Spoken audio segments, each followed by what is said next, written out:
Hello everyone, and welcome to His Author's Voice, and I am the author Jack Sanger. I write quite a lot of science fiction. Why? Well, there is a brief history to it. I was born during the war in India to a military family, and when they came back after the war, we settled in a village in County Durham called Shadforth, and I was in a school of some 30 children altogether. And in my classroom, there was also the library for the village. All the shelves that contained the paraphernalia for the class would revolve, and at the back of them were all the adult books to be taken on loan. By the age of 9, I was given an adult ticket, which was a bit verboten at the time, but a very nice librarian, recognising my voracious desire to read.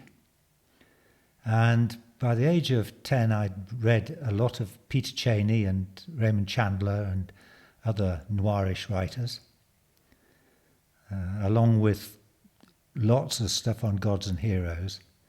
But by the age of 12, I was not only reading Jules Verne, but also I was getting back copies of astounding science fiction mags and Galaxy magazine and so on. And since then I've read science fiction all my life.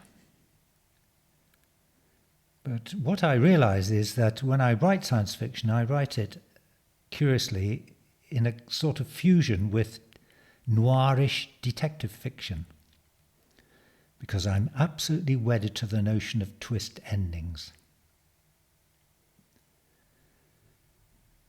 The piece I'm to read now is the first chapter of a novel called Future Imperfect. It resonates with 3 others of my works, the novel The Second Birth of Aeneas Balanchine, the poetic epic Trial and Punishment, and the complete short story found on this site called She. They all have a focus on the final outcome of humankind's trajectory towards the abyss. See whether you think it releases enough curiosity juices in your mind to go and read the full thing on my website, which is www.jacksanger.com.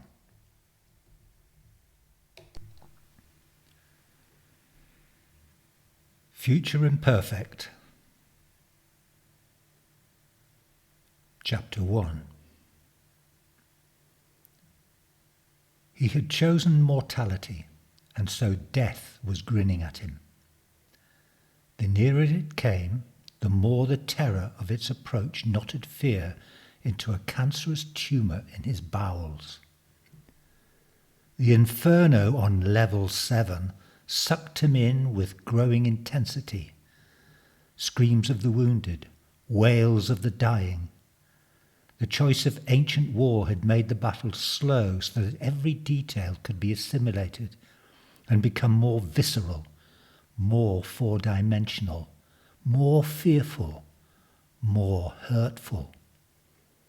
Lumps of flesh and streaming airborne spouts of blood flew everywhere in the whirlwind. They made it hard to see and breathe.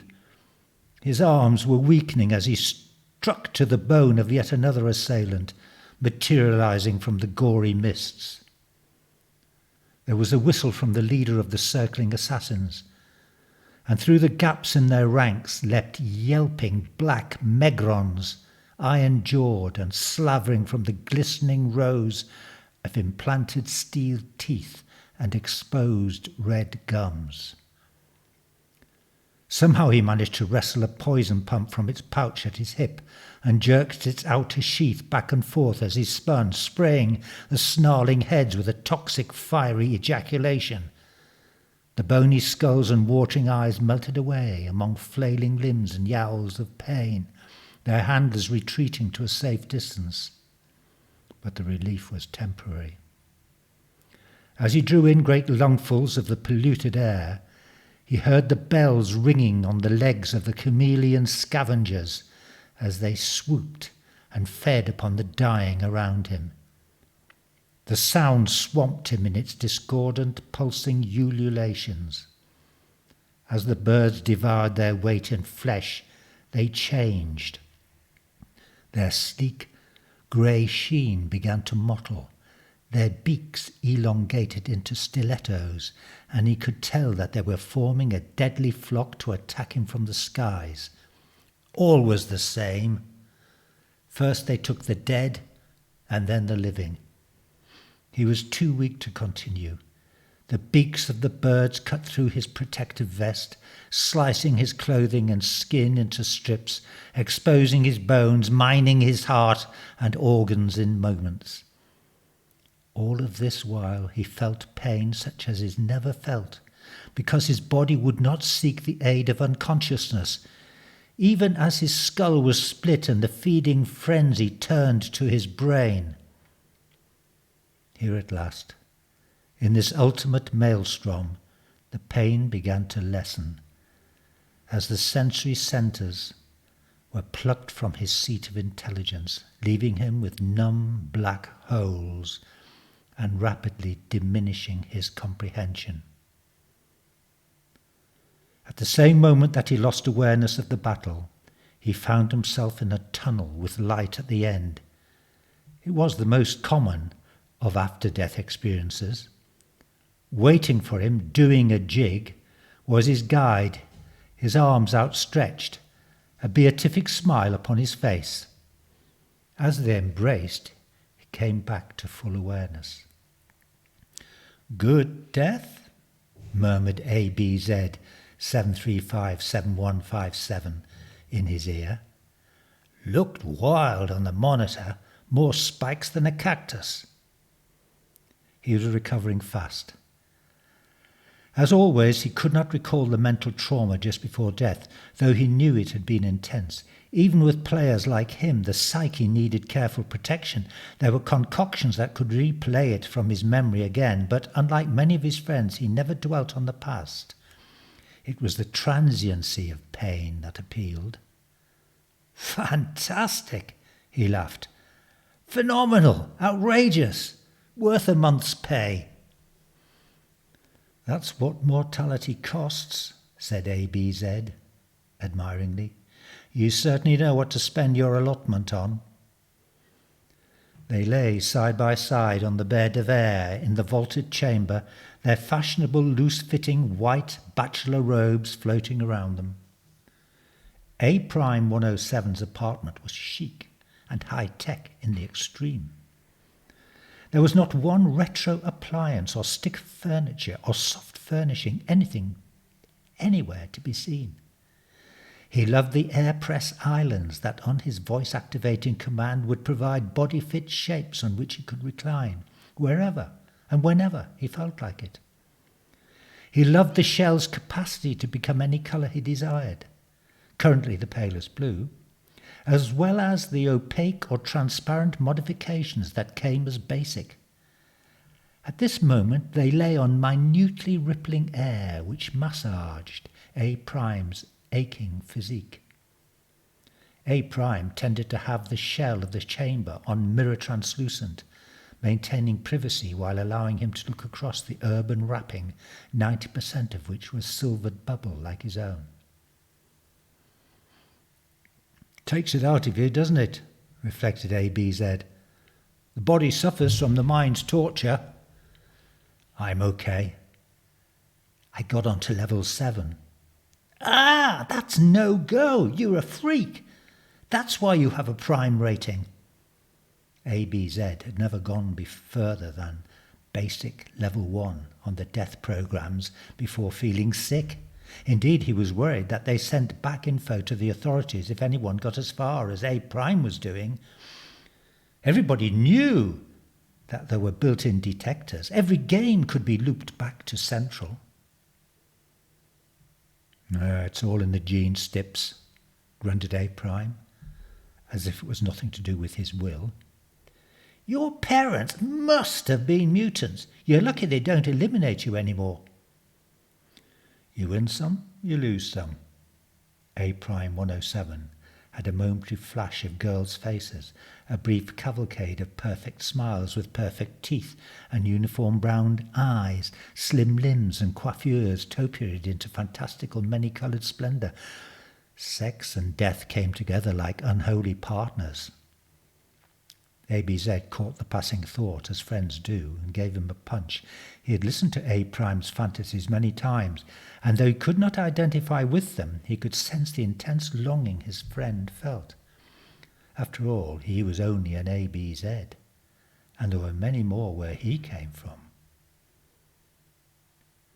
There's no download for what you want. Even on the black market it's tepid, plus a year's allowance, and if you're caught... He shook himself. No one wants that. A Prime grinned. That's what I meant. You win some, you lose some. The random glitch in my gene string gave my psyche a portal to take extreme game pain and death, but also a hunger for... Perversion, chimed his friend. They laughed together, as they always had when considering taboos. You know the mantra. They rhymed it together. Sex fuels chaos. Sex fuels chaos. There weren't many trans-empire constraints, and the ones that there were had been painstakingly refined to a handful of commandments and some judicious engineering of the genes. All holocausts included them somewhere, like the usual small shard disclaimer in every virtual agreement. The consensus was that uniformity in a few arenas of human behaviour would maintain universal harmony and peace. Thus, sex was the same for everyone. No matter with whom, male or female, old or young, the range and rewards were the same. A Prime could not differentiate who he was penetrating once he closed his eyes. The foreplay, the final thrusts, and the sliding back down the hill to rest was as familiar as the cityscape around him and could be timed to within a nanosecond. He had to admit that it was always a worthy experience, if utterly ubiquitous, apart from the tone of a moan or the depth of a breathy gasp. And for all but the tiniest handful of deviant gene codes such as his own, it got sex into a box and tidied it away. Kicks were to be had everywhere in all walks of life. All human desire had been categorized, evaluated, and measures taken to allow full expression to drives that kept the species vibrant and progressive in every scientific field, while subtly channeling them to prevent untoward aberrations and unforeseen consequences. Who could argue that order was not better than chaos? Certainly not him. From weather to parenting, from ecology to manufacturing, from transport to multidimensional entertainment, from birth to death, everything was refined to make the species fit to conquer the universe. He recognized the fact that what set him apart, no matter how minuscule it was from others such as his friend ABZ, should it become common among the population, could release the full terror of chaos. And as everyone at school was taught, chaos lapped at the very space gates of an orderly empire. Out there beyond the jump hole or two where the species now roamed at will, lay the unseen traps, the life forms, the forces, the extremes of experience which could, if not sieved for danger, trash the great species project in an instant. After some time engrossed in their own thoughts, mostly spin-offs from the topic of untamable sex, A Prime said, "I've signed up." ABZ knew exactly what he meant, having expected the announcement for months. "When do you go?" "I don't know. They call you and you drop everything. They wanted my string, as good a genetic CV as can be got outside those strictly configured for space trading. I told you a generation ago you'd have been done for. Now you're indispensable. Even so, you've done well. Only 1% nonconformists get accepted, even among primes. Maybe it's this threat everyone is talking about privately? Could be. My particular glitch worked for me anyway. You have to be slightly twisted to want to go into space in the first place. They need the rogue minority in case of the unforeseen. Well, this was the gossip. Suddenly, deviants were in demand.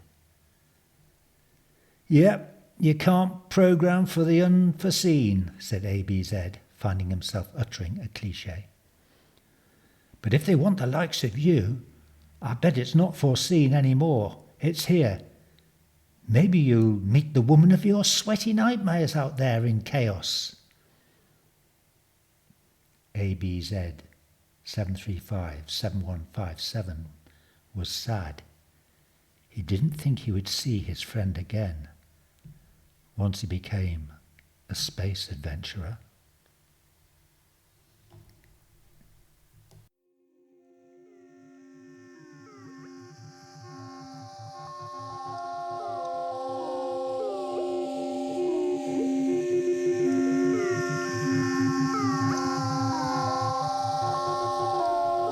So, there we have Future Imperfect. When I was a research professor, I directed a national project, qualitative research project, into children and computer games and videos. This was in the 1990s. And at the time, people had very little idea of what was happening in domestic settings. And I suppose the whole notion of computer games, because I had to look at a lot at the time,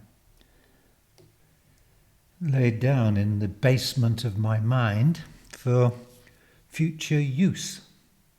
So I suppose it's not surprising, as I say, that I had to write a story which involved computer games playing.